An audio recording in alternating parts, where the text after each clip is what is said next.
nos enteramos de las nuevas modificaciones que introduce FIFA para efectos de, por ejemplo, saber dónde se cobra una mano ahora. Se establece como el término del antebrazo, en este caso la zona que está en la axila, inmediatamente en esa zona contigua, ahí se establece que se cobra o no penal. Lo mismo que las modificaciones que tienen que ver respecto al VAR, no facilitar, por ejemplo, los audios como ocurría hasta ahora, si es que algún equipo o federación lo requería. También se establece la falta penal en cuanto a cómo influye si el arquero establece o no una incidencia en la jugada para el ejecutante. Todo eso lo conversamos con Enrique Oces, profesor de los árbitros en Chile, y nos explicó de manera sucinta lo siguiente para efecto de las principales modificaciones. Y efectivamente ya estamos trabajando con algunos árbitros en la implementación o la toma de conocimiento de estas nuevas modificaciones a reglas de juego, que, le repito, no son tan importantes en términos de operación, sino que son más bien aclaratorias. Pero con los árbitros estamos trabajando en un plan físico, con un monitoreo psicológico. Todos los árbitros de primera división y primera B reciben ayuda psicológica y se conectan a una plataforma para trabajar esa arista técnica. Y desde el punto de vista técnico también nos enfocamos para conversar algunos protocolos y algunas jugadas específicas que necesitamos aclarar. No fue todo lo que dialogamos con Enrique Oces, quien vía remota, obviamente, como todos, está trabajando con los jueces nacionales para mejorar en virtud de las modificaciones que anunciábamos anteriormente. Nos agregó lo siguiente sobre estas mismas y que tienen incidencia en lo que va a pasar cuando se retome la actividad del fútbol profesional. Lo que se hacen son aclaraciones a las modificaciones que se hicieron el año pasado. Los árbitros o el International Board definió con mayor claridad y con un bosquejo cuál es la posición de la mano o desde qué punto del brazo, hombro, codo se debe los árbitros sancionar mano o evaluar la sanción de una mano, y es la proyección del cuerpo con respecto al brazo de la línea que está bajo la axila. Bajo la axila, a partir de esa línea paralela, se establece la evaluación de la mano por parte de los árbitros a partir de junio próximo. Jorge, muy claro lo que dice Enrique Oces, presidente de la Comisión de Árbitros, sobre las manos, pero también hay varias noticias y cambios que tienen relación con los penales, por ejemplo, pero también con el VAR. ¿Qué otras novedades tiene este cambio de reglamentos? Bueno, en el VAR hay una parte que tiene que ver con los audios. Antes se facilitaban a requerimiento de algún equipo o federación. Ahora no. Eso dice la indicación que se ha establecido hace algunos días solamente.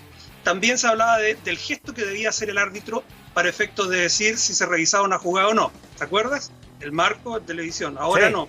Necesariamente ¿Cómo es ahora? Claro, ahora es un gesto con el brazo, con la mano, indicando que se revisa toda la cual jugada nomás. Cosa que siempre llamaba error, porque muchas veces se incurría en que había jugadores, por ejemplo, con una posición de adelanto, pedían que se fuera a revisar la RRA, que es el monitor que está en la zona aledaña a la cancha, claro, donde el árbitro puede mirar. Pero esto no debía ocurrir, porque reglamentariamente sabemos que eso se podía ver arriba, en el board, o sea, en el camión que tiene todas las pantallas donde están los jueces analizando cada una de las jugadas. Tiene que ver también con el hecho de que para efectos del penal, por ejemplo, si lo que hizo el arquero para tratar de un poco llamar a error al ejecutante, incide o no. No guardar la línea, adelantarse, todo eso. Si la pelota termina adentro, iba en directa relación con que el árbitro decida, por ejemplo, si se debe repetir la falta o no. Todas esas indicaciones, más las que he explicado, son las principales. Hay algunas que son más de detalle, pero que más que en el fondo están en la forma de cómo se aplica el reglamento para efectos del desarrollo del juego.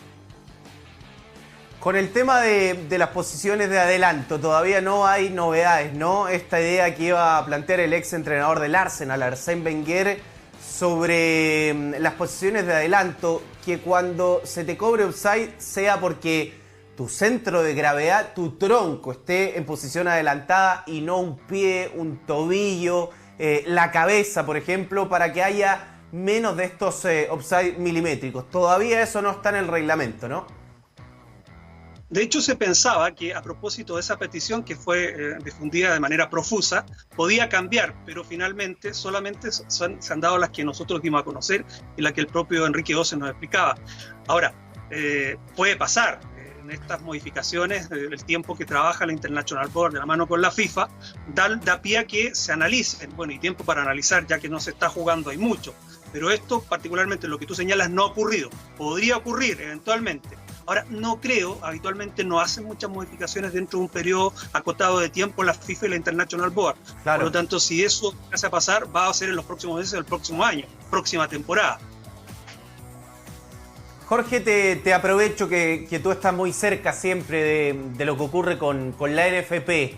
¿Qué información has tenido de la comisión retorno del fútbol chileno? Esta comisión que está conformada por dirigentes, pero también por médicos, y que están analizando varias medidas, están armando protocolos, están viendo las modalidades de campeonato. ¿Cuándo podría volver, pero principalmente de qué forma va a volver el fútbol chileno? ¿En qué va el trabajo de esta comisión? Hay que ser muy cautos, se reúnen periódicamente. De hecho, a términos de la semana pasada, sin considerar el feriado, se estuvieron reuniendo remotamente, como ocurre, para analizar esto. Pero va de la mano con el trabajo y la comunicación que tiene, en este caso, la Federación y esta misma comisión, que además incluye médicos como el doctor Fernando Yáñez, con el Ministerio de Salud. Es muy importante el dato que tiene que ver con lo que establezca el MinSal para ir reanudando ciertas actividades, no solamente vinculadas al fútbol, a nivel de la vida cotidiana de nuestro país.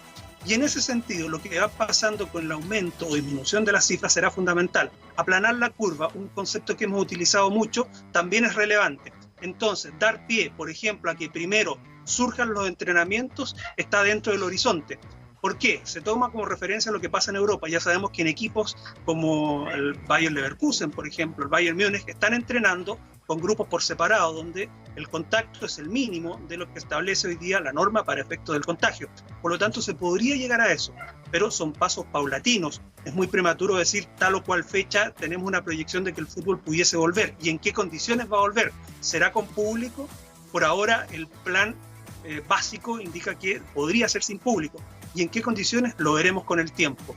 Mayo era un escenario previsto de manera optimista. La verdad es que hoy día se tiende a alargar un poco más ese plazo en términos de realismo de lo que va a pasar, más si se considera que viene el frío en nuestro país. Pero se está trabajando, reitero, no solamente con los estamentos deportivos, políticos y también, fundamentalmente, del Ministerio de Salud de nuestro país.